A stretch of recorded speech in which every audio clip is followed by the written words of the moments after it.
बांग्लादेश में जिस बात का डर था आखिरकार वो हो ही गया। बांग्लादेशी हिंदुओं की सबसे मुखर आवाज इस्कॉन के चिन्मय प्रभु को गिरफ्तार कर लिया गया है। अभी 3 दिन पहले ही रंगपुर में उन्होंने सनातन सम्मेलन कर हिंदुओं की ताकत दिखाई थी। अगले महीने खुलना में भी वो ऐसा ही सम्मेलन करने वाले थे, लेकिन उससे पहले ही उन्हें गिरफ्तार कर लिया गया है। बांग्लादेश की सरकार, सेना और पुलिस एक हिंदू संत चिन्मय प्रभु से आखिर क्यों डर गई? आइए आपको इसकी पूरी कहानी दिखाते हैं। बांग्लादेश के इस भगवाधारी संत ने कट्टरपंथी जमात को आंख से आंख क्या दिखाई? शांति के नोबेल पुरस्कार विजेता मोहम्मद यूनुस की अंतरिम सरकार की आंखों की किरकिरी बन गई। चिन्मय कृष्णदास ब्रह्मचारी उर्फ चिन्मय प्रभु, ये नाम 5 अगस्त 2024 से ही बांग्लादेशी कट्टरपंथियों के सीने में शूल की तरह चुभ रहा है, सिर्फ इसलिए क्योंकि ये संत बांग्लादेश में जारी हिंदू संघार के खिलाफ सबसे मुखर आवाज बने हुए थे। ऐसे में चिन्मय प्रभु पर पहले देशद्रोह का मुकदमा दर्ज हुआ, फिर कट्टरपंथियों ने इस्कॉन को बैन करने की मुहिम शुरू की और अब खबर है कि इस्कॉन के संत चिन्मय प्रभु को गिरफ्तार भी कर लिया गया है। खबरों के मुताबिक चिन्मय प्रभु ढाका एयरपोर्ट पर थे, जहां सादी वर्दी में कुछ पुलिस वाले पहुंचे और कार में बैठाकर उन्हें शहर के मिंटो रोड में मौजूद बांग्लादेश पुलिस की डिटेक्टिव ब्रांच के दफ्तर में ले गए। बांग्लादेश की अंतरिम सरकार में हिंदुओं पर कट्टरपंथियों के जुल्म के खिलाफ चिन्मय प्रभु लगातार आवाज उठा रहे थे, देश के हिंदुओं और तमाम अल्पसंख्यकों को एकजुट कर रहे थे। इसके लिए पहले 25 अक्टूबर को चटगांव में सनातन जागरण मंच के बैनर तले विशाल विरोध प्रदर्शन किया। इसमें 2 लाख हिंदू इकट्ठा हुए। इसके बाद 22 नवंबर को रंगपुर में इससे भी बड़ी रैली हुई। इसमें 4 लाख हिंदू जमा हुए। अब 13 दिसंबर को खुलना में भी ऐसा ही सम्मेलन होना था, लेकिन चिन्मय प्रभु के नेतृत्व में बढ़ते और मजबूत होते इस कारवां को देख शायद बांग्लादेश की पुलिस और सरकार डर गई। तभी तो उनकी आवाज को खामोश करने के लिए उन्हें गिरफ्तार कर लिया गया है। 22 नवंबर को रंगपुर की रैली में चिन्मय प्रभु ने देश दुनिया के सामने बांग्लादेश की सरकार और कट्टरपंथियों में सांठ-गांठ का आरोप लगाया। लेकिन ये सच सुनकर मोहम्मद यूनुस और उनकी पुलिस को ऐसी मिर्ची लगी कि चिन्मय प्रभु को अब जेल में डाल दिया गया, ताकि चटगांव और रंगपुर की तरह खुलना में भी हिंदू एकजुटता का प्रदर्शन ना कर सके। वैसे बांग्लादेश की हुकूमत और पुलिस ने हिंदुओं की हर रैली को रोकने की कम कोशिश नहीं की, लेकिन कट्टरपंथियों के सताए ये हिंदू हर बाधा को पार कर 22 नवंबर को रंगपुर पहुंचने में कामयाब रहे, जिसका नतीजा लाखों लोगों की इस भीड़ के रूप में सामने आया।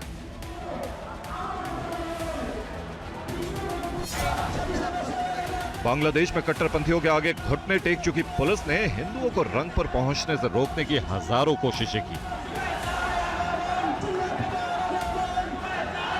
लेकिन फिर भी ये लाखों हिंदू अपनी मंजिल तक पहुंचने में सफल रहे।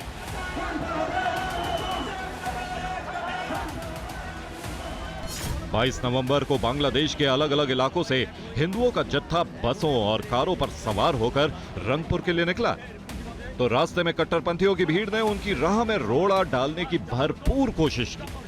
उन्हें डराया धमकाया गया।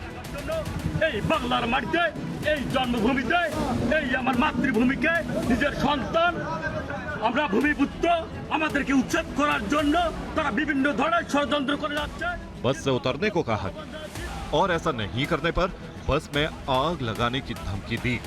कट्टरपंथी जमात ने बस में रंगपुर के लिए निकले हिंदुओं को भारतीय एजेंट तक कहा।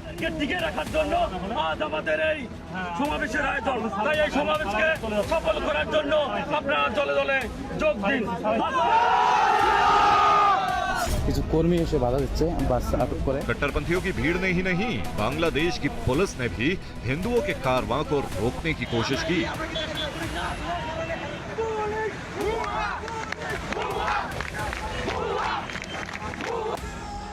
लेकिन जब ये हिंदू नहीं माने तो फिर उन्हें बेरहमी से मारा पीटा गया, जबरन बस से उतार दिया गया और जिन्होंने उतरने से मना किया उनका सिर फोड़ दिया गया, हाथ तोड़ दिया गया और अफसोस कि बांग्लादेश की सेना मूक दर्शक बनी देखती रही। जरा देखिए कैसे चिन्मय प्रभु समेत हिंदू संतों और नेताओं को सुनने रंगपुर जा रहे हिंदुओं की बस का पीछा किया गया। उन्हें बस से उतारकर खदेड़ कर पीटा गया।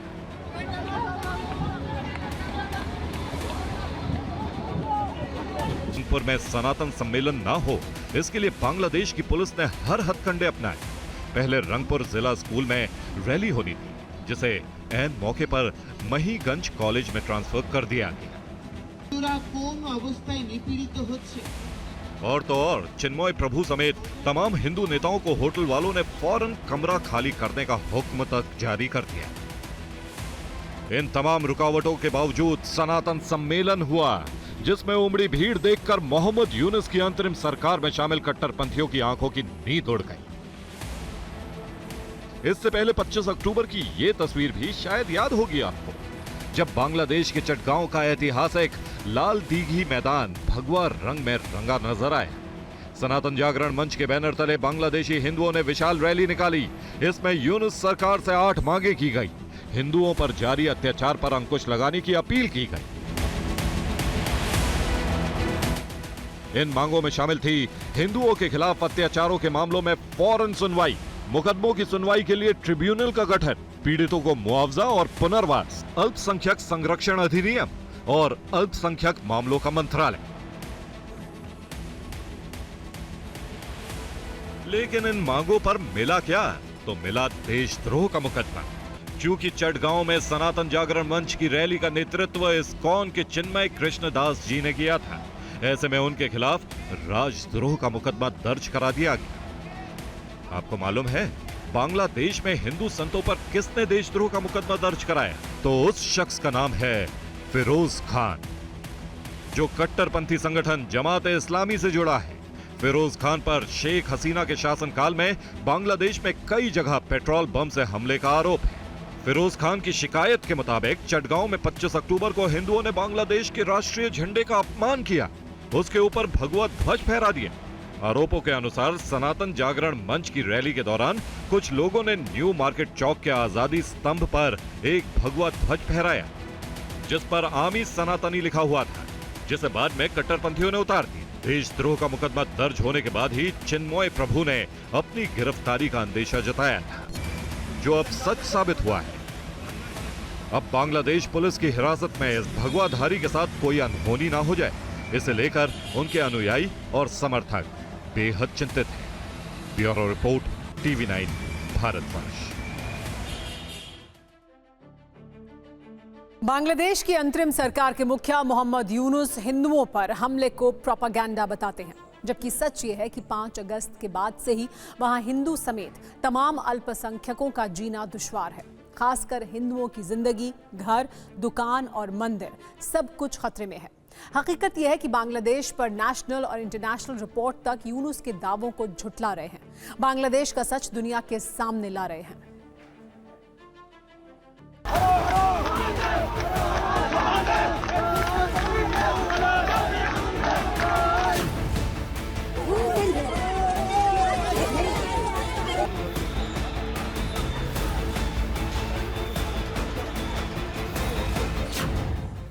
ये तस्वीर बांग्लादेश के खुलना जिले की है, जहां कुश्तिया उप जिला के गोस्वामी दुर्गापुर इलाके में कट्टरपंथियों ने मां काली के मंदिर पर हमला किया।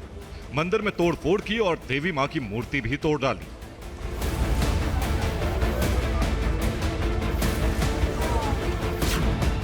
ऐसे एक नहीं, 1000 से ज्यादा सबूत हैं। लेकिन मोहम्मद यूनुस कहते हैं कि बांग्लादेश में हिंदुओं पर हमले सिर्फ अफवाह भर हैं। अगर यह अफवाह है तो उन्हें एक और सच जरूर देखना चाहिए।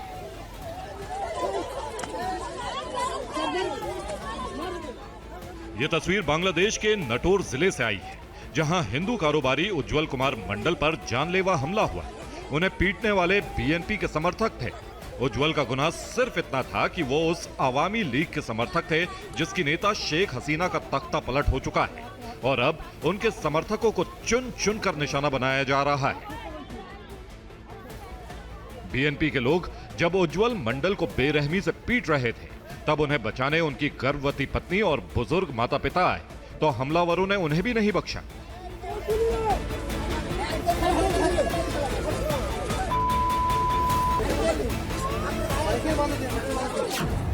ये बांग्लादेश का वो दौर है जिसे मोहम्मद यूनुस देश की दूसरी आजादी बताते हैं।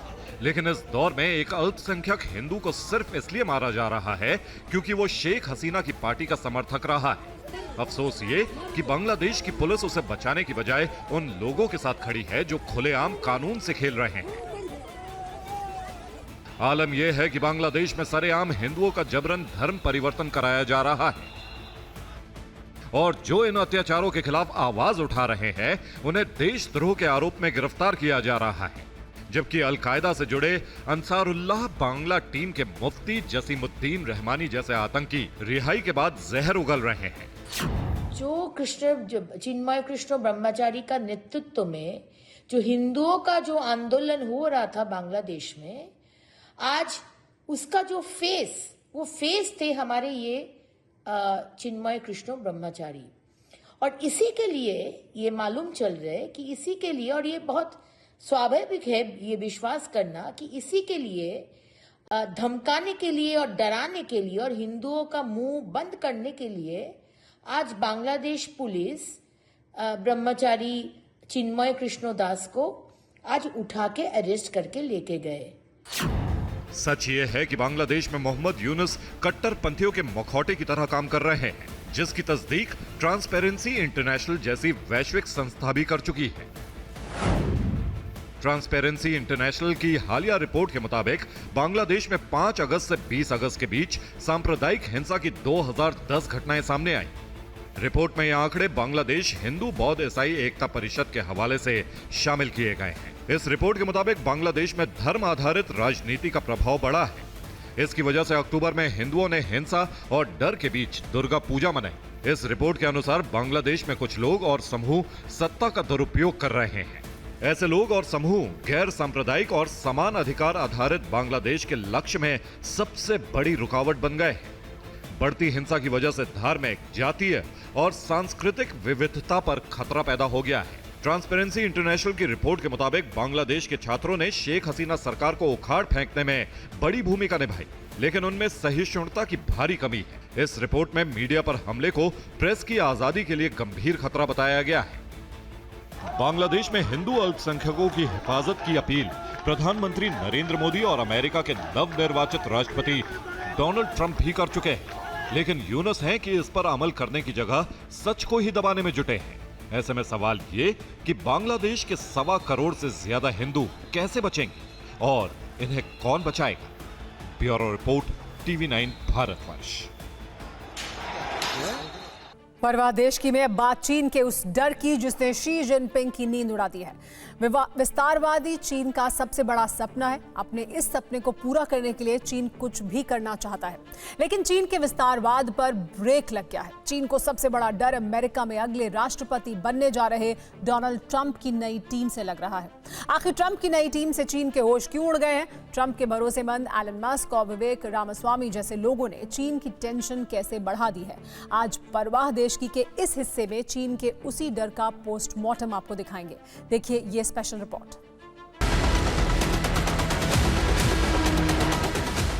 अमेरिका में डोनाल्ड ट्रंप की जीत से क्यों मच गई है चीन में खलबली? ट्रंप की नई टीम से क्यों बौखला उठा है ड्रैगन? आखिर क्यों ट्रंप की कैबिनेट से चीन की सरकार टेंशन में आ गई है?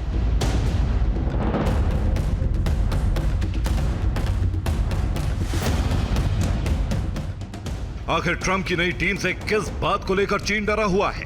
चीन की सरकार और रणनीतिकार ट्रंप की कैबिनेट में शामिल होने वाले कुछ सदस्यों को लेकर अभी से क्यों घबराए हुए हैं?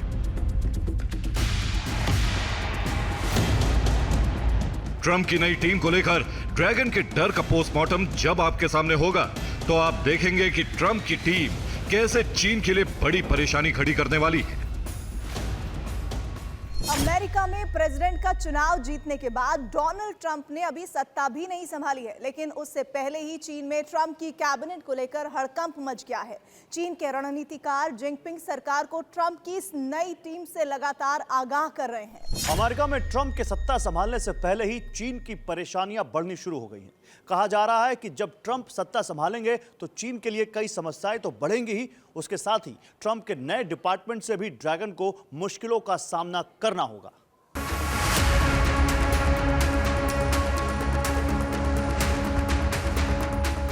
चीन के सलाहकारों ने बीजिंग सरकार को खबरदार किया है कि डोनाल्ड ट्रंप के नए कार्यकाल में उनकी टीम में शामिल सबसे चर्चित शहरों में अरबपति एलन मस्क और भारतीय मूल के उद्यमी विवेक रामास्वामी की टीम चीन के लिए सबसे बड़ा खतरा बनने वाली है।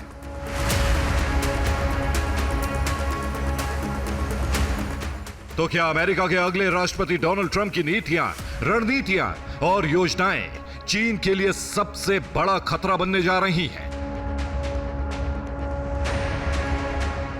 जानकारों का मानना है कि ट्रंप के कार्यकाल में चीन को पहले से भी ज्यादा परेशानी झेलनी पड़ेगी। गौर करने वाली बात यह है कि जिनपिंग सरकार के लिए यह चेतावनी चीन सरकार के एक नीति सलाहकार ने ही दी है।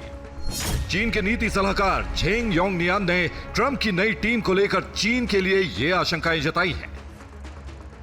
झेंग योंगनियान के अनुसार ट्रंप के दूसरे कार्यकाल के दौरान चीन के लिए सबसे बड़ा खतरा एलन मस्क और विवेक रामास्वामी की टीम होगी। चीन के नीति सलाहकार का यह भी मानना है कि एक अधिक कुशल अमेरिकी राजनीतिक प्रणाली चीन पर भारी दबाव डालेगी। चीन पर सबसे बड़ा दबाव अमेरिका के भीतर होने वाले राजनीतिक बदलावों से आ सकता है। यह दबाव सिर्फ चीन तक ही सीमित नहीं होगा, बल्कि अन्य देशों, खासकर यूरोप तक भी होगा। ऐसे में चीन को ट्रंप कैबिनेट के खिलाफ जवाबी उपाय खोजने चाहिए।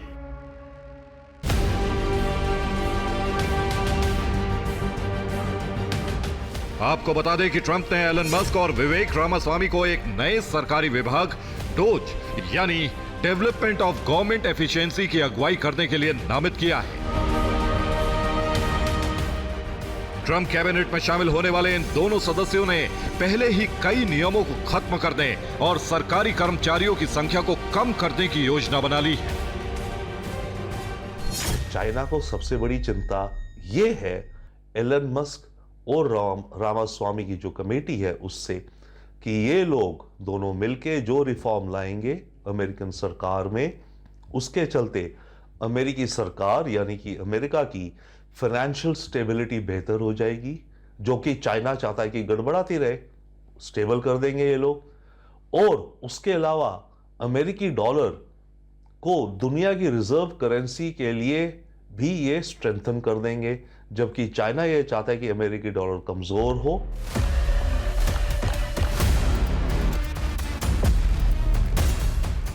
20 जनवरी से डोनाल्ड ट्रंप अपने दूसरे कार्यकाल के लिए अमेरिका की बागडोर संभाल लेंगे। यानी अमेरिका में ट्रंप 2.0 के शुरू होने में अब 1.5 महीने से भी कम समय बचा है। ऐसे में ट्रंप की नई कैबिनेट में शामिल होने वाले एलन मस्क और विवेक रामास्वामी की चुनौतियों से निपटने के लिए चीन की सरकार ने अभी से कई मोर्चों पर तैयारियां शुरू कर दी हैं। चीन के सलाहकारों और रणनीतिकारों का मानना है कि ट्रंप कई तरह के टैक्स लगाकर चीन के साथ द्विपक्षीय संबंधों को नुकसान पहुंचा सकते हैं। हालांकि ट्रंप एक बिजनेसमैन है, इसीलिए वो चीन के साथ कोई सीधा टकराव नहीं चाहेंगे। जानकारों का मानना है कि अमेरिका में ट्रंप के आने के बाद दक्षिण चीन सागर और ताइवान स्ट्रेट के आसपास तनाव का बढ़ना जारी रहेगा। इस डर के अलावा चीन को यह भय भी सता रहा है कि ट्रंप की नई टीम बीजिंग के लिए नई आर्थिक परेशानियां भी पैदा कर सकती है। अमेरिका में डोनाल्ड ट्रंप की वापसी ने एक बार फिर चीन के साथ ट्रेड वॉर की आशंका को बढ़ा दिया है। ट्रंप ने अमेरिका में राष्ट्रपति चुनाव के दौरान ही चीन की टेंशन बढ़ाने वाले बयान दिए थे। ट्रंप ने चुनाव जीतने के लिए जो वादे किए थे, उनमें से चीन के उत्पादों पर 60% तक भारी आयात शुल्क लगाना भी शामिल था। अपने पहले कार्यकाल में भी ट्रंप ने चीन के खिलाफ कई कड़े फैसले लिए थे। पिछले कार्यकाल में ट्रंप सरकार ने चीनी सामानों पर कड़ी कार्रवाई करते हुए आयात शुल्क को 25% तक बढ़ा दिया था। ट्रंप ने जब पहली बार आयात शुल्क बढ़ाए तो वो चीन को बहुत तकलीफ देने वाला साबित हुआ। ट्रंप के पिछले कार्यकाल के 4 साल बाद अब चीन की आर्थिक हालत और नाजुक हो गई है। ट्रंप के बाद बाइडेन सरकार ने भी चीन पर दबाव कम नहीं किया। बाइडेन प्रशासन ने चीन के खिलाफ कड़े उपायों को जारी रखा और कुछ मामलों में तो उसका दायरा और बढ़ा दिया।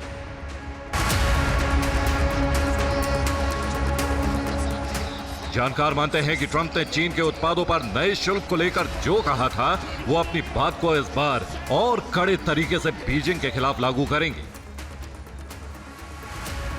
चाइना को अब यह चिंता है कि अगर ट्रंप ने आकर के 60% नहीं तो 20%, 30% लगा दिया सारे के सारे चाइनीज इंपोर्ट्स पर, तो सारे के सारे चाइनीज इंपोर्ट अमेरिका में महंगे हो जाएंगे, जिसके चलते उसके माल की बिक्री अमेरिका में कम हो जाएगी, जिसके चलते चाइना का एक्सपोर्ट इनकम कम हो जाएगा। ये बहुत बड़ी चिंता है चाइना को, क्योंकि अमेरिका उसके लिए बहुत ही स्टेबल, बहुत ही बड़ी मार्केट है। जानकारों का मानना है कि ट्रंप की टीम में शामिल होने वाले एलन मस्क और विवेक रामास्वामी जैसे सदस्यों की वजह से चीन की परेशानी और बढ़ेगी। इसके पीछे वजह यह है कि हाल के दिनों में एलन मस्क की कंपनी को चीन की वजह से तगड़ा झटका लगा है, जिसके बाद एलन मस्क चीन से होने वाले नुकसान की भरपाई जरूर करेंगे। दरअसल हाल ही में चीन के राष्ट्रपति शी जिनपिंग ने ब्राजील की यात्रा की थी।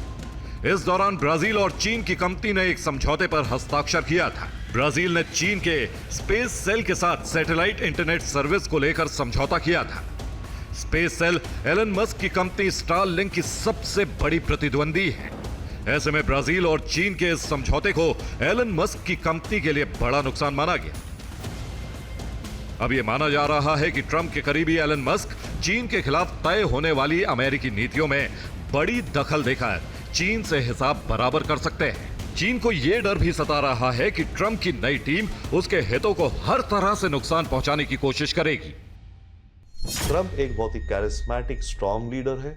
उसके अपने विचार हैं चाइना को लेके जो कि सख्त हैं, और उसने अपनी कैबिनेट भी वैसे ली है कि कोई भी ऐसा अपॉइंटी ना हो, डिफेंस मिनिस्टर या स्टेट का सेक्रेटरी या नेशनल सिक्योरिटी एडवाइजर या डायरेक्टर इंटेलिजेंस, जो कि चाइना के प्रति कोई सॉफ्ट कॉर्नर रखते हों। सो ये सबसे बड़ा रीजन दिखता है चाइना की वरी का नेशनल सिक्योरिटी को लेके।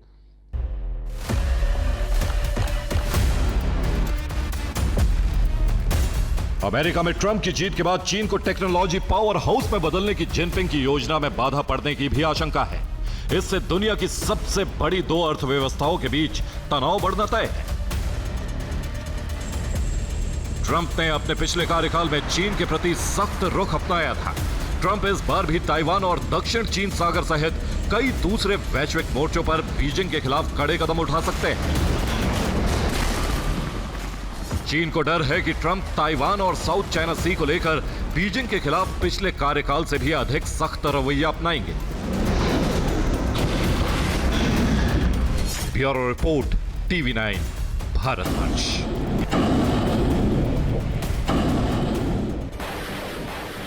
भारत के हथियारों और रक्षा उपकरणों पर भरोसा पूरी दुनिया में बढ़ता जा रहा है।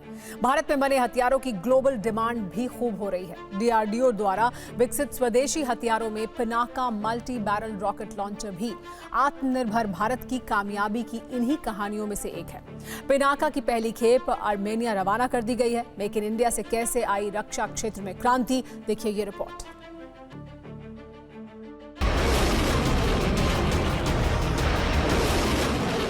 मेक इन इंडिया प्रोग्राम की वजह से देश के रक्षा क्षेत्र में भी जबरदस्त क्रांति आई है। मेक इन इंडिया के तहत बने जिस स्वदेशी हथियार ने पिछले कुछ सालों में पूरी दुनिया में धूम मचा दी, उसमें से एक है Pinaka multi barrel rocket launcher. Bharat के Pinaka multi barrel rocket launcher की डिमांड काफी दिनों से आर्मेनिया कर रहा था। पिनाका की पहली खेप आर्मेनिया भेज दी गई है। पिनाका की ये डिलीवरी दोनों देशों के बीच हुए रक्षा सौदे के तहत की गई। Pinaka multi barrel rocket launcher system की पहली खेप इस महीने की शुरुआत में ही आर्मेनिया भेज दी गई। इसे भारत के रक्षा निर्यात के क्षेत्र में मील का पत्थर माना जा रहा है। भारत ने आर्मेनिया को लगातार हथियारों का निर्यात किया है।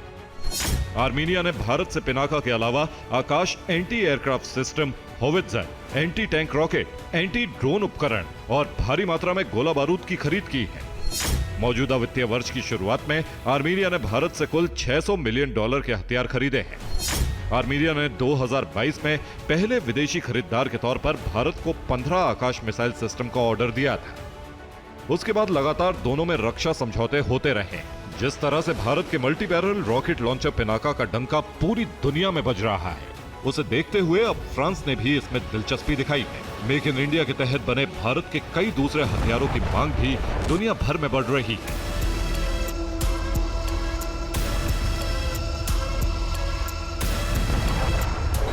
भारत रक्षा क्षेत्र में बड़े निर्यातक के रूप में उभर रहा है।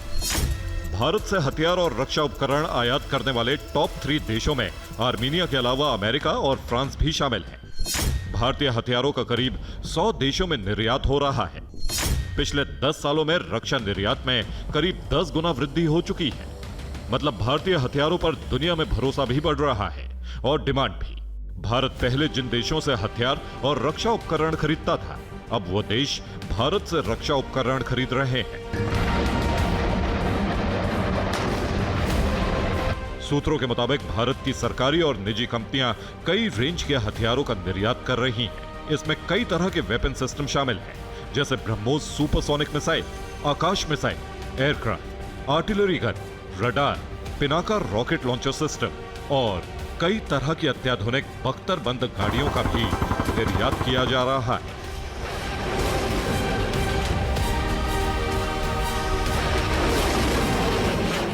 Bureau report, TV9 Bharatvarsh.